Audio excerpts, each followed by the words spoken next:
உங்களை சந்திப்பதில் பேரானந்தம். கவியரசர் கண்ணதாசன் ஒரு அற்புதமான கவிதை ஒன்றை சொல்லியிருக்கிறார்.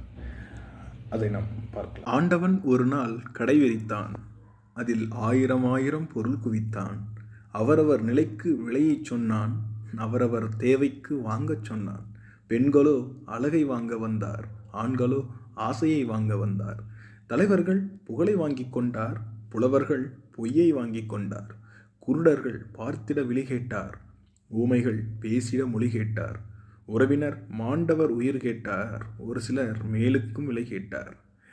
விலை என்னவென்றாலும் அவரவர் தந்தார், இதயம் என்பதை விலையாய் தந்து அன்பை வாங்கிட எவரும் இல்லை. இப்படி மிகப்பெரிய ஒரு தத்துவத்தையே இந்த லைனில் சொல்லியிருப்பார். அதனால் அன்புதான் இங்கே சிறந்த ஒன்று, அதை பிற வழியை தேடுங்கள் என்று சொல்லிக்கொண்டு இந்த பதிவை நிறைவு செய்கிறேன். நன்றி, வணக்கம்.